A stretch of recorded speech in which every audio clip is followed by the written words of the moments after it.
బోధన ఒక కళ మరియు ఒక శాస్త్రం. Teaching is an art as well as science. Untrained teachers, B Ed, D Ed చేయని టీచర్స్ తరగతి గదిలో తమ బోధన ద్వారా విద్యార్థులను బాధిస్తుంటారు. అదే శిక్షణ పొందిన ఉపాధ్యాయులు విద్యార్థులకు సరిగా బోధిస్తుంటారు. కనుక డియర్ ఫ్రెండ్స్, ఈ వీడియో చివరి వరకు మీరు చూడండి. ప్రాజెక్ట్ పద్ధతి అంటే ఏమిటి? ప్రాజెక్ట్ పద్ధతిలో ఎలా పాఠాలు చెప్పాలో తెలుసుకుంటారు. మీరు మీ తరగతి గదుల్లో, పాఠశాలల్లో ఈ పద్ధతి ఉపయోగిస్తే విద్యార్థులు అద్భుతమైన అభ్యసనాన్ని పొందగలుగుతారు. సాధారణంగా అన్‌ట్రైన్డ్ టీచర్స్‌కు ఒకే ఒక మెథడ్ తెలుసు. అది talk and shock method. Board పైన రాస్తూ బోధించేటువంటి పద్ధతి. ఈనాడు చాలా corporate schools, private schools, even కొన్ని గవర్నమెంట్ స్కూల్స్‌లో కూడా ఇటువంటి ఇంటరాక్టివ్ బోర్డులో పీపీటీస్ తయారు చేసుకొని దాన్ని స్క్రోల్ చేసుకుంటూ ఎక్స్‌ప్లెయిన్ చేస్తుంటారు. వాళ్ళకి తెలిసిన పద్ధతి అదొక్కటే. కనుక తరగతి గదుల్లో బోధన అనేది ఒక స్టీరియోటైప్డ్‌గా, రొటీన్‌గా, బోర్‌గా విద్యార్థులు ఫీల్ అవుతూ ఉంటారు. చాలా బోధన అభ్యసన పద్ధతులున్నాయి. బోధన నియమాలున్నాయి. బోధనలో చాలా టెక్నిక్స్ ఉన్నాయి. బోధనలో చాలా అప్రోచెస్ ఉన్నాయి. ఉదాహరణకు మ్యాగ్జిమ్స్ ఆఫ్ టీచింగ్. బోధనలో నియమాలు తీసుకుంటే నోన్ టు అన్నోన్, తెలిసిన దాని నుంచి తెలియని దానికి, సింపుల్ టు కాంప్లెక్స్, సులభం నుంచి క్లిష్టతకు, ఎగ్జాంపుల్ టు ప్రిన్సిపల్, ఉదాహరణల నుంచి సూత్రాలకు, స్పెసిఫిక్ టు జనరల్, ప్రత్యేక అంశాల నుంచి సాధారణ అంశాలకు, అనాలిసిస్ టు సింథసిస్, విశ్లేషణ నుంచి సంశ్లేషణకు, ఎంపెరికల్ టు రేషనల్, అనుభవం నుండి హేతుబద్ధతకు, ఇన్ని రకాలుగా మనం పాఠం చెప్పవచ్చు. ఒక కాన్సెప్ట్ చెప్పేటప్పుడు, ఒక సూత్రం చెప్పేటప్పుడు, ఒక సిద్ధాంతం చెప్పేటప్పుడు, ఒక ఫ్యాక్ట్ చెప్పేటప్పుడు, ఒక జనరలైజేషన్ చెప్పేటప్పుడు. అదేవిధంగా బోధనలో కొన్ని నైపుణ్యాలు ఉన్నాయి. ఇంట్రడ్యూసింగ్ ద లెసన్, పాఠాన్ని ప్రవేశపెట్టడం. ఎక్స్ప్లెనేషన్, వివరించడం. ఇల్లుస్ట్రేషన్ విత్ ఎగ్జాంపుల్స్, ఉదాహరణలు ఇవ్వడం. యూజింగ్ బ్లాక్ బోర్డ్, నల్లబలను ఉపయోగించడం. స్టిమ్యులస్ వేరియేషన్, ఉద్దీపనలలో మార్పులు. క్వశ్చనింగ్, ప్రశ్నించడం. రీఇన్ఫోర్స్మెంట్, పునర్బలనం. ఇట్లా బోధనలో చాలా నైపుణ్యాలు ఉన్నాయి. అదేవిధంగా బోధనలో ప్రధానంగా 2 రకాల పద్ధతులు ఉన్నాయి. Teacher centred, child centred methods. Teacher centred methods అంటే ఉపాధ్యాయ కేంద్రీకృత పద్ధతులు. అంటే ఇక్కడ ఉపాధ్యాయుడు బోధనలో చురుకుగా ఉంటాడు, విద్యార్థులు అభ్యసనంలో స్తబ్దులుగా ఉంటారు. అదే చైల్డ్ సెంటర్డ్ లో, శిశు కేంద్రీకృత బోధనా పద్ధతులలో విద్యార్థి చాలా యాక్టివ్గా ఉంటాడు తరగతి గదుల్లో. మరి టీచర్ ఒక గైడ్గా, ఫెసిలిటేటర్గా ఉంటాడు. ఈ టీచర్ సెంటర్డ్ మెథడ్లో మొదటిది ఉపన్యాస పద్ధతి, లెక్చర్ మెథడ్. రెండవది ఉపన్యాస ప్రదర్శన పద్ధతి, లెక్చర్ కమ్ డెమాన్స్ట్రేషన్ మెథడ్. మూడవది హిస్టారికల్ మెథడ్. ఈ 3 పద్ధతుల్లో కేవలం ఉపాధ్యాయుడు మాత్రమే యాక్టివ్గా ఉంటూ తాను మాత్రమే వెర్బల్ వేలో ఇన్స్ట్రక్షన్ ఇస్తూ ఉంటాడు. దాన్ని చైతన్యం లేని శ్రోతలుగా విద్యార్థులు తరగతి గదుల్లో వింటూ ఉంటారు. ఇవి సాధారణంగా మన ఇండియన్ క్లాస్ రూమ్స్లో కనపడేటువంటి పద్ధతులు. అయితే ఎడ్యుకేషనల్ సైకాలజీ అభివృద్ధి చెందిన తర్వాత చాలా శిశు కేంద్రీకృత పద్ధతులు వచ్చాయి. వాటిలో ముఖ్యంగా project method, problem solving method and approach. ఈ ప్రాబ్లమ్ సాల్వింగ్ అప్రోచ్లో ఉండేటువంటి ఇండక్టివ్, డిడక్టివ్, ఆగమన నిగమన పద్ధతులు, అనాలిసిస్, సింథసిస్, విశ్లేషణ, సంశ్లేషణ పద్ధతులు, ల్యాబొరేటరీ మెథడ్, ప్రయోగశాల పద్ధతి, హ్యూరిస్టిక్ మెథడ్, అన్వేషణ పద్ధతి, డిస్కషన్ మెథడ్, ఇవన్నీ కూడా ప్లేవే మెథడ్, ఇవన్నీ కూడా శిశు కేంద్రీకృత పద్ధతులు. ఈ పద్ధతులలో పిల్లలు లెర్నింగ్ బై డూయింగ్ ద్వారా, లెర్నింగ్ బై లివింగ్ ద్వారా చాలా యాక్టివ్గా బోధనాభ్యసన ప్రక్రియలో పాల్గొని నేర్చుకుంటారు. ఇవి ఎక్కువగా ఉపయోగిస్తే మంచి అభ్యసన ఫలితాలు వస్తాయి. ఇవి పాఠశాలకు కూడా మంచి గుర్తింపు వస్తుంది. మీరు కూడా ద బెస్ట్ టీచర్ కావచ్చు. సో మీరు బెస్ట్ టీచర్ కావాలంటే వెంటనే డాక్టర్ మోజెస్ ఎమిలీ అకాడమీ మా యూట్యూబ్ ఛానల్ మీరు సబ్స్క్రైబ్ చేసుకోండి. ఈ వీడియోని లైక్ చేయండి, మీరు కామెంట్ చేయండి, మీ ఫ్రెండ్స్కు షేర్ చేయండి. జాబ్ సాధించాలంటే ఎమిలీ అకాడమీ మా మొబైల్ యాప్ ఇన్స్టాల్ చేసుకోండి. ఇందులో పెడగాజీకి సంబంధించి, educational psychology, perspectives in education, education subject సంబంధించి తెలుగు మీడియంలో, ఇంగ్లీష్ మీడియంలో డిజిటల్ వీడియో క్లాసెస్, టాపిక్ వైజ్గా టెస్ట్ సిరీస్, గ్రాండ్ టెస్టులు అందుబాటులో ఉన్నాయి.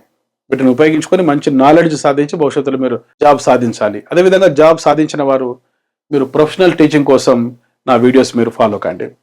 ఇక్కడ బోధనా పద్ధతులు ప్రధానంగా 2 రకాలుగా చెప్పుకున్నాం. అదేవిధంగా బోధనలో కొన్ని టెక్నిక్స్ ఉన్నాయి. బ్రెయిన్ స్ట్రోమింగ్ అనేది ఒక టెక్నిక్, క్విజ్ అనేది ఒక టెక్నిక్, డ్రమటైజేషన్, నాటకీకరణం అనేది ఒక టెక్నిక్. ఈ డ్రమటైజేషన్లో మనం ఉపయోగించేటువంటి టేబ్లో, పేజియాంట్, ప్యాంటమైమ్, రోల్ ప్లే, ఇవన్నీ కూడా టెక్నిక్స్. అదేవిధంగా బోధనలో కొన్ని అప్రోచెస్ ఉన్నాయి. దాంట్లో మొదటిది కాన్సెప్ట్ మ్యాప్ అప్రోచ్, రెండవది 5 E లెర్నింగ్ అప్రోచ్. మీకు తెలుసు రోజర్ బేబీ రూపొందించిన 5 E లెర్నింగ్ అప్రోచ్. ఈ 5 E లెర్నింగ్ అప్రోచ్లో 5 స్టేజెస్ ఉంటాయి: engage, explore, explain, elaborate, evaluate. అదేవిధంగా collaborative learning approach, experiential learning approach, problem solving approach, constructivist approach. ఇవన్నీ కూడా బోధనలో మనం ఉపయోగిస్తే మరి టీచర్స్గా ఒక ప్రొఫెషనలిజం మీరు సాధిస్తారు. ఇక్కడ గమనించండి, ప్రాగ్మాటిజం, వ్యవహారిక సత్తావాదం. సో ఒక వ్యవహారిక సత్తావాదానికి ఆద్యుడు ఎవరంటే జాన్ డూయి. మరి వ్యవహారిక సత్తావాదం ఏం చెప్తుంది? Truth through experience. మరి అనుభవం ద్వారా సత్యాన్ని తెలుసుకోవాలి. లెర్నింగ్ బై డూయింగ్ చాలా ఇంపార్టెంట్. జాన్ డూయి రాసినటువంటి అనేక గ్రంథాలలో ఒక గ్రంథం చాలా ముఖ్యమైనది, అది మై పెడగాగిక్ క్రీడ్. మై పెడగాగిక్ క్రీడ్ అనేటువంటి గ్రంథంలో లెర్నింగ్ బై డూయింగ్ అనే ప్రిన్సిపల్కి చాలా ప్రాధాన్యత ఇచ్చాడు జాన్ డూయి. క్రీడ్ అంటే విశ్వాసం. సో జాన్ డూయి బోధనలో నమ్మిన విశ్వాసం, ఫెయిత్ ఏంటంటే లెర్నింగ్ బై డూయింగ్.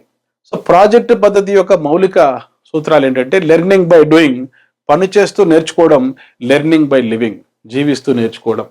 అదేవిధంగా నేర్చుకున్న నాలెడ్జ్ ఉపయోగపడాలి. ఇవి ప్రాగ్మాటిజం యొక్క ముఖ్యమైనటువంటి అర్థాలు. దీని core principles learning by doing ద్వారా నేర్పించడం, చైల్డ్ సెంటర్డ్ ఎడ్యుకేషన్, శిశు కేంద్రీకృత బోధనా విధానం, education as a social process, తరగతి గదుల్లో కాకుండా తరగతిని సమాజంలోకి తీసుకెళ్లి నిజ జీవిత సన్నివేశాల్లో బోధించడం. For example road safety rules, road భద్రత కూర్చోపెట్టేటప్పుడు 4 రోడ్ల కూడలికి తీసుకెళ్లి విద్యార్థులకు బోధించడం. ఒక వ్యవసాయం అనేటువంటి పాఠం చెప్పాలి, వ్యవసాయ క్షేత్రాలకు విద్యార్థులను తీసుకెళ్లడం. So problem solving method, flexible curriculum, ఇవన్నీ కూడా ప్రాగ్మాటిజం అందించినటువంటి కానుకలు విద్యకు సంబంధించి. సో ఈ యొక్క ప్రాగ్మాటిజం ప్రకారం టీచర్ ఒక గైడ్గా ఉండాలి, ఫ్రెండ్గా ఉండాలి, ఫెసిలిటేటర్గా ఉండాలి, ఒక డెమోక్రటిక్ లీడర్గా ఉండాలి.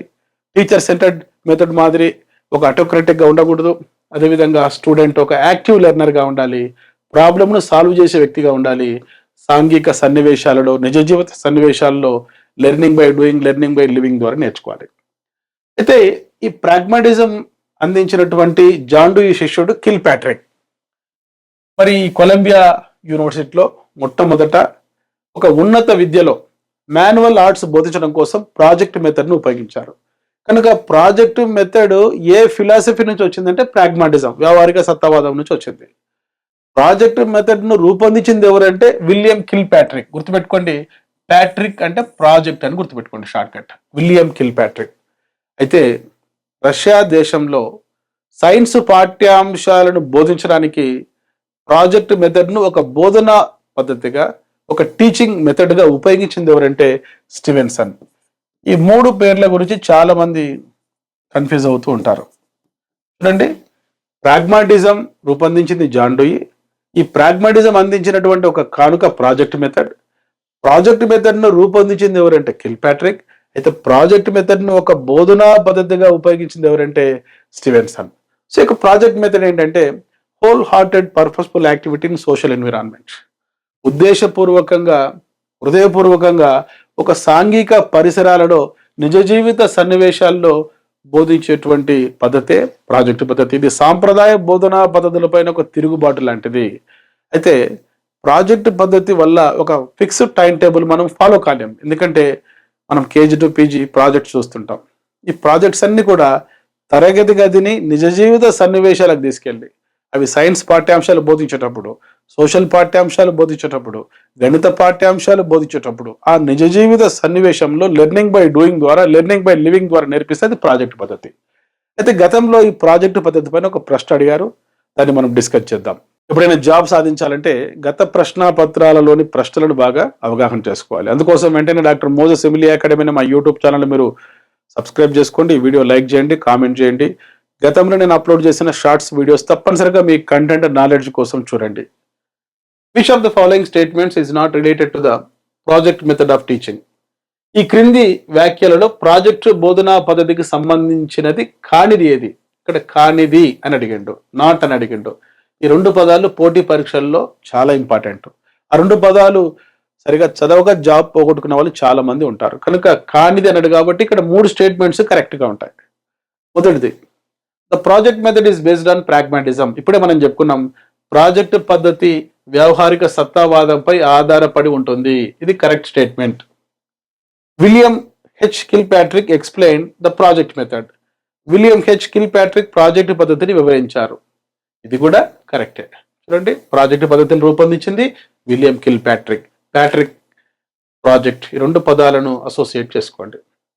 The project method emphasises learning through real life activities. Project పద్ధతి నిజ జీవిత కార్యకలాపాల ద్వారా నేర్చుకోవడాన్ని నొక్కి చెబుతుంది. ఇది కూడా కరెక్టే. చూడండి, 3 స్టేట్మెంట్స్ కరెక్ట్. మరి ఇక్కడ అడిగిన ప్రశ్న, క్రింది వ్యాఖ్యలలో ప్రాజెక్టు బోధనా పద్ధతికి సంబంధించినది కానిది ఏది? 4వ ఆప్షన్ చూడండి, ప్రాజెక్టు పద్ధతి ఉపాధ్యాయ కేంద్రీకృత పద్ధతిని అనుసరిస్తుంది. The project method follows a teacher centred approach. Teacher centred అప్రోచ్గా మనం 3 పద్ధతులు చెప్పుకున్నాం. Lecture method, lecture cum demonstration method, historical method. కనుక ఇక్కడ 4వ ఆప్షన్ అనేటువంటిది మనం కరెక్ట్ ఆప్షన్గా తీసుకోవాలి. ఎందుకంటే which of the following statements is not related to the project method అన్నాడు కాబట్టి 4th అనేది నాట్ రిలేటెడ్. ఇది కరెక్ట్ ఆన్సర్. డియర్ స్టూడెంట్స్, ఈ పెడగాజ్ అనేది ఏదో పీడిఎఫ్స్ దగ్గర పెట్టుకొని, ఒక బుక్ దగ్గర పెట్టుకొని లైన్ టు లైన్ మనం నేర్చుకుంటూ వచ్చేది కాదు. ఓసారి ఒక కోచింగ్ సెంటర్, పెద్ద కోచింగ్ సెంటర్కి వెళ్ళిన ఒక స్టూడెంట్, సార్ మాకు డైలీ టెస్ట్లు కండక్ట్ చేస్తారు ఈ కోచింగ్ సెంటర్లో, చాలా క్వశ్చన్స్కి నేను ఆన్సర్ చేశానని చెప్పాడు. ఏది మీ క్వశ్చన్ పేపర్ ఒకసారి చూపించని అడిగాను నేను. దాంట్లో ఒక ప్రశ్న ఉంది, ఉపాధ్యాయుడు డాష్ చేసిన తర్వాత విద్యార్థి డాష్ చేయాలి. ఇది ప్రశ్న. ఈ ప్రశ్న తెలుగు అకాడమీ పుస్తకంలో ఉంది. బోధనా పద్ధతుల దగ్గర ఉపాధ్యాయుడు డాష్ చేసిన తర్వాత విద్యార్థి డాష్ చేయాలి. మొదటి డాష్లో ఏముంటుందంటే విశ్లేషణ చేసిన తర్వాత, ఉపాధ్యాయుడు విశ్లేషణ చేసిన తర్వాత విద్యార్థి సంశ్లేషణ చేయాలి. సార్ నేను ఈ ప్రశ్నగా ఆన్సర్ చేస్తా అన్నాడు. అంటే నువ్వు విశ్లేషణ, అనాలిసిస్, సంశ్లేషణ, సింథసిస్ అనే పదాలకు అర్థం తెలియకుండానే పెడగాజీ నేర్చుకున్నావు. ఇట్లా లైన్ టు లైన్ అడిగే రోజులు పోయినాయి. ఎప్పుడో 2010కి ముందు అడుగుతున్నారు. ఇప్పుడు అంతా కాన్సెప్ట్ అడుగుతున్నారు. విశ్లేషణ అంటే ఏమిటి, సంశ్లేషణ అంటే ఏమిటి? ఒక దానిమ్మ పండును ఒలిచి గింజలు వేరుపరచడాన్ని విశ్లేషణ, దాన్ని మంచి గింజలను కలపడాన్ని సంశ్లేషణ. విశ్లేషణ అంటే వి అంటే విడగొట్టడం, సంశ్లేషణ అంటే కలపడం. సో విశ్లేషణ ఒక మానసిక ప్రక్రియ, సంశ్లేషణ ఒక ఫలితం. So the process of thinking is analysis and the product of thinking is synthesis. Bloom's విద్యా లక్ష్యాల వర్గీకరణలో నాలెడ్జ్ తర్వాత అండర్స్టాండింగ్, అండర్స్టాండింగ్ తర్వాత అప్లికేషన్, అప్లికేషన్ తర్వాత అనాలిసిస్, అనాలిసిస్ తర్వాత సింథసిస్, సింథసిస్ తర్వాత ఇవాల్యుయేషన్ వస్తుంది. కనుక విశ్లేషణ తర్వాత సంశ్లేషణ జరుగుతుంది, అనాలిసిస్ తర్వాత సింథసిస్ జరుగుతుంది. కనుక విశ్లేషణకు సంశ్లేషణకు అర్థం ఆ విద్యార్థికి నేను చెప్పాను. ఇట్లా చాలా మంది ఇప్పటికి కూడా టీచర్ జాబ్కు ప్రిపేర్ అయ్యే వాళ్ళు, డివైఓ జాబ్కు ప్రిపేర్ అయ్యే వాళ్ళు బట్టి పద్ధతిలో ఈ సైకాలజీ పెడగాని చదువుతుంటారు. అట్లా చదవద్దు, ఇట్లా కాన్సెప్ట్స్ నేర్చుకోండి. సో ఇందాక మనం చెప్పుకున్నాం ప్రాజెక్ట్ మెథడ్ గురించి. దానివల్ల ఇటువంటి బిట్స్ ఈజీగా మీరు ఆన్సర్ చేయగలుగుతారు. ఇటువంటి కాన్సెప్ట్ బేస్డ్ టీచింగ్ కోసం వెంటనే డాక్టర్ మోజెస్ ఎమిలీ అకాడమీ అనే మా యూట్యూబ్ ఛానల్ని మీరు సబ్స్క్రైబ్ చేసుకోండి. ఈ వీడియో పైన మీ విలువైన కామెంట్ చేయండి. ఎందుకంటే ఆ కామెంట్స్ చూసి చాలా మంది మన ఛానల్కి అట్రాక్ట్ కావచ్చు. గతంలో జాబ్ సాధించిన వాళ్ళు కూడా ఎమిలీ అకాడమీ వల్ల, ఎమిలీ అకాడమీ టీచింగ్ వల్ల మాకు జాబ్ వచ్చిందని కామెంట్ చేస్తే అది చాలా మందికి ఇన్స్పిరేషన్గా ఉంటుంది. కానీ వారికి అంత ఓపిక ఉంటుంది చాలా మందికి. కనీసం ఎవరైతే పోటీ పరీక్షలకు ప్రిపేర్ అవుతున్నారో వారు, మీకు పెడగాజీలో మంచి టీచింగ్ కావాలంటే, పర్స్పెక్టివ్స్ ఇన్ ఎడ్యుకేషన్లో పర్ఫెక్ట్ కావాలంటే, ఎడ్యుకేషనల్ సైకాలజీలో ప్రొఫెషనలిజం రావాలంటే వెంటనే ఎమిలీ అకాడమీ అనే మా మొబైల్ యాప్ ఇన్స్టాల్ చేసుకోండి. ఇందులో తెలుగు మీడియంలో, ఇంగ్లీష్ మీడియంలో పెడగాజీకి సంబంధించి, ఎడ్యుకేషనల్ సైకాలజీకి సంబంధించి, పర్స్పెక్టివ్స్ ఇన్ ఎడ్యుకేషన్కి సంబంధించి టాపిక్ వైజ్గా డిజిటల్ వీడియో క్లాసెస్ మరియు టెస్ట్ సిరీస్ అందుబాటులో ఉంచడం జరిగింది. ఈ కోర్సెస్ని యాక్సెస్ చేసుకొని టాపిక్ వైజ్గా క్లాసెస్ వింటూ నోట్స్ రాసుకొని టెస్ట్లు ప్రాక్టీస్ చేస్తే రాబోయే నోటిఫికేషన్లో తప్పనిసరిగా మీరు జాబ్ సాధిస్తారు. మీరు జాబ్ సాధించాలి, లైఫ్లో సక్సెస్ సాధించాలని కోరుకుంటూ మీ doctor Moses Emily Academy, Hyderabad.